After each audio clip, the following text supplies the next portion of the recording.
Olá, olá! Estou aqui mais uma vez diretamente do Uruguai para mais um Garrafas Separadas, né? E sobre um outro assunto polêmico e bem interessante, né? Que foi o acidente aéreo envolvendo uma equipe de rugby, né? Uruguaia, né? Que ocorreu ali nos Andes, na parte argentina. Em 72, se não me engano, exatamente desse ano aí, e conhecido também como o milagre. Tem assim, pessoas que conhecem como a tragédia dos Andes, né? Porque realmente boa parte das pessoas, quase todas, acabaram morrendo, algumas delas já no acidente, outras nos dias seguintes, né? O piloto morreu na hora, por exemplo, o piloto no dia seguinte. Curiosamente, eu lembro de ter visto esse filme que contava a história, né? Uma versão de ficção ali de Hollywood, quando eu era criança. Eu lembro que me chamou muita atenção e você ficava se perguntando, né, o que você faria numa situação dessa, né? Você, que nem eu estava vendo lá o depoimento de um dos sobreviventes, né, ele falando que era a primeira viagem de avião na vida dele, né, ele tinha 20 anos, ele nunca tinha saído do Uruguai. O Uruguai, aqui onde eu estou aqui agora nesse momento, é um país muito plano, não tem, a montanha mais alta deve ter o que, 500 metros, algo assim. Então ele não tinha experiência com neve, não tinha experiência com altitude, né? E aí ele se vê ali numa situação extrema, né? No meio da neve, né? Que eles falam que lá no meio dos Andes você não escuta nada, é só um silêncio e tudo é branco, só neve, neve, né? O máximo você vai escutar o barulho do vento, né? Que também não deve ser muito amigável. E aí teve essa história polêmica, né, porque envolveu o canibalismo, né, que é um assunto bem tabu, eu acho, nos dias de hoje, sempre foi. E porque esse pessoal, para conseguir sobreviver, eles tiveram que se alimentar de carne humana ali dos sobreviventes, né, dessa tragédia. E, aliás, dos que tinham falecido, né, no caso, os sobreviventes se alimentaram desses caras, dessa galera. E aí depois de muito tempo, porque assim, curiosamente, o número do voo é o número 571, que somando dá 13, e o acidente ocorreu no dia 13 de outubro de 72. E aí, 10 dias depois, eles anunciaram, e eles conseguiram, né, através dos rádios que eles recuperaram ali no avião, eles conseguiram ouvir uma notícia que o governo tinha declarado que eles iam abandonar as buscas, né, e que não era, e assim, depois, acho que um mês depois, alguma coisa assim, eles iam lá só para recolher, né, os remanescentes ali, os restos, né, dos corpos dessas vítimas. Então é isso, galera. Essa foi a minha versão da história. O Marcos tem certeza que tem muita coisa boa para acrescentar aí, né? Então é isso aí. Um abraço aí, Mr. Barrett, e até a próxima, diretamente do Uruguai para mais um Garrafas Separadas. Actually, I've been very unlucky. No, don't do that. It was much more joyful because I had a drink there and a cigar and the radio. I'm the dude, man. So it was a lot of fear there, I have to admit. You got the wrong guy. I'm the dude. There and a cigar and the radio. It was a better job. Pretty cool, Pete Lebowski. Foi numa sexta-feira 13 do mês de outubro de 1972, a bordo do Fairchild 571, avião da Força Aérea Uruguaia de fabricação estadunidense, que um grupo de jogadores de rugby amador, junto com alguns de seus familiares, chocou-se contra as montanhas nos Andes. Milagrosamente, o corpo do avião, sem a cauda e suas duas asas, deslizou por uma encosta montanha abaixo, estacionando num vale ermo na altitude de 3.500 metros, em plenos Andes argentino. Devido a um erro crasso do piloto da nave, que deveria ter passado Curicó e depois manobrado para o norte com o avião numa falha absurda e trágica nos cálculos, fez com que a aeronave, sem visibilidade devido às condições atmosféricas das cordilheiras, manobrasse para o norte muito cedo, colocando o avião em meio às montanhas numa altitude perigosíssima, pondo em risco fatal a todos que estavam a bordo. Desesperado e com o avião cada vez mais perdendo altitude, o piloto encontrou um vão entre as montanhas e tentou arremeter, mas a cauda e as duas asas se chocaram contra a montanha, sobrando apenas o corpo do avião, que deslizou caprichosamente vale abaixo.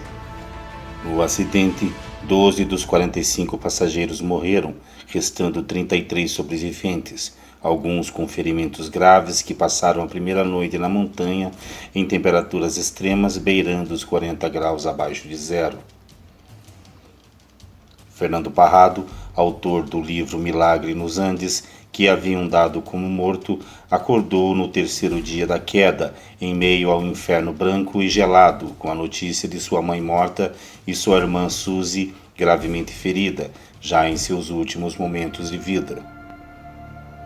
Dos que sobreviveram à queda, 5 sucumbiram já na primeira noite devido aos graves ferimentos, e no 8º dia, Suzy, irmã de Parrado, não resistiu e acabou falecendo, sobrando 27 jovens que enfrentariam meses de agonia à sombra da morte que os espreitava. Sem quase nada para comer, fora alguns chocolates, umas garrafas de vinho e uma ou outra lata de sardinhas, Nando, revoltado com o erro do piloto, sugeriu que o comessem para que ninguém morresse de fome. Naquele momento, muitos cogitaram a antropofagia em seus recônditos pensamentos. No 10º dia, através de um pequeno rádio transistor, os sobreviventes ficaram sabendo do cancelamento das buscas. A comida havia acabado já há algum tempo e todos conversavam sobre a possibilidade de se alimentarem dos corpos de seus companheiros que haviam morrido. A ideia crescia à medida que a fome e a vontade de sobreviver aumentavam. Foi nesse dia que o primeiro corpo foi usado como alimento pelos sobreviventes. No 18º dia, 27 ainda estavam vivos. Também Liliane, casada com Javier Mentol, a única mulher entre os que ainda não havia morrido na queda ou nos dias seguintes. Por 3 dias consecutivos havia nevado muito e nenhum dos sobreviventes se imaginava que estavam prestes a passar por mais um desastre que levaria a mais 8 dos seus amigos, inclusive Liliane Mentol. Na madrugada do dia 29 de outubro, quando todos dormiam na fuselagem do avião, ouviu-se um barulho como de explosão, alertando os sobreviventes que nada puderam fazer para livrar-se da avalanche que descia vale abaixo, sepultando todos a muitos metros de neve. Fernando Parrado, preocupado com a possibilidade de acabar o oxigênio no avião e matar sufocado o restante dos sobreviventes, fez um furo no teto da fuselagem para que o ar entrasse, e assim permaneceram 3 dias até que a neve cedesse e pudessem sair. Um mês após o acidente, Nando Parrado, Roberto Canessa e Antônio Vicentim, em uma expedição de um dia nas montanhas, encontraram a cauda do avião que havia se desprendido no acidente. Na cauda havia muitas malas, algum chocolate, uma câmera fotográfica e uma bateria, que os sobreviventes imaginavam que podia fazer funcionar o radiotransmissor do avião, trazendo uma certa esperança para os sobreviventes, que logo desapareceu quando se tentou conectar todos aqueles fios aleatórios, tarefa impossível quando não se sabe exatamente o que se está fazendo. Passado 2 meses da queda do avião, havia ainda 16 sobreviventes que lutavam bravamente contra todas as adversidades que a natureza lhe impusera, mas Nando Parrado não se conformou com a morte que rondava os que ainda sobravam do acidente e decidiu formar uma equipe de expedição no sentido oeste das cordilheiras, onde se imaginava encontrar o Chile. No dia 12 de dezembro de 1972, Nando, Canessa e Vicentim, com ração de carne humana para alguns dias e parcos equipamentos improvisados pelos sobreviventes, subiram o vale em direção ao oeste, imaginando que logo chegariam ao topo da montanha e veriam os vales verdes do Chile ou até as luzes da cidade no horizonte. Mas após 3 dias massacrantes de subida até o cume, o panorama que se revelara era triste e desolador. Montanhas gigantescas com seus picos cobertos de neve, plácidas e mortais, era o que os cercavam para todos os lados. Antônio Vicentim, de comum acordo com Roberto Canessa e Nando Parrado, desceu o vale de volta para a fuselagem do avião, para que houvesse mais recursos e os outros pudessem continuar a expedição, uma vez que decidiram morrer tentando encontrar algum tipo de ajuda para seus amigos que ficaram no avião. 10 agonizantes e terríveis dias de caminhada sobre as montanhas e neve foi recompensado quando chegaram às verdes pastagens e indícios de civilização, mas foi no momento que viram um homem a cavalo do outro lado de um rio de águas turbulentas, souberam que seu martírio nos Andes havia terminado. Os que ainda restavam na fuselagem do avião ficaram sabendo do aparecimento de Nando e Roberto através do rádio transistor e ansiosamente aguardaram as equipes de busca que logo vieram comandadas pelo próprio Nando, que se encarregou de mostrar para os pilotos do helicóptero de resgate onde estavam seus amigos e a fuselagem do avião. A história dos sobreviventes da tragédia repercutiu o mundo todo e todos queriam saber como esses jovens haviam sobrevivido 2 meses em meio à neve, sem comida ou sequer roupas de inverno. A verdade veio à tona já nos primeiros momentos do resgate, quando admitiram o uso da antropofagia como recurso último de sobrevivência. Livros foram escritos e filmes produzidos sobre o tema, que ainda causa estupefação e espanto nessa história de heroísmo e desespero que, se não fosse real, estaria nas estantes fictícias do impossível.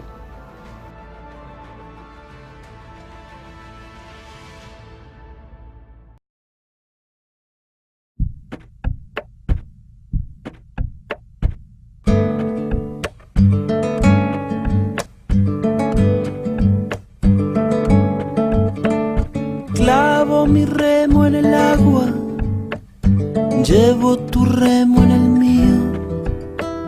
Creo que he visto una luz al otro lado del río.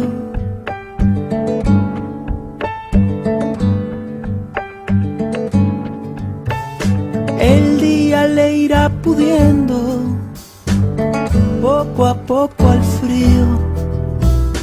Creo que he visto una luz al otro lado del río.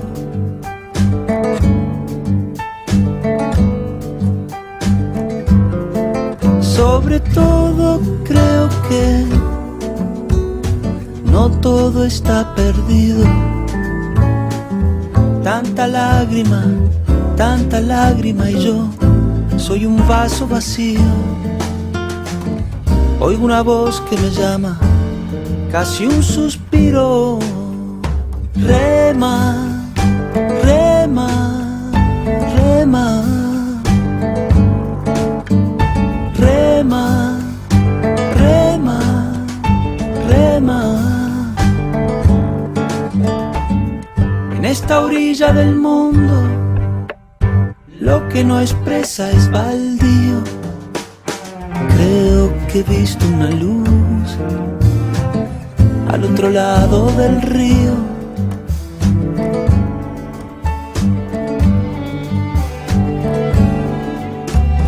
Yo muy serio voy remando, muy adentro sonrío. Creo que he visto una luz al otro lado del río.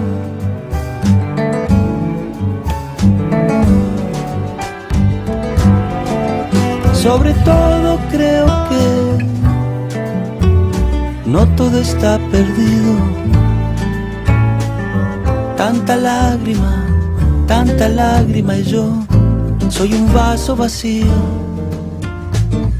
Oigo una voz que me llama, casi un suspiro.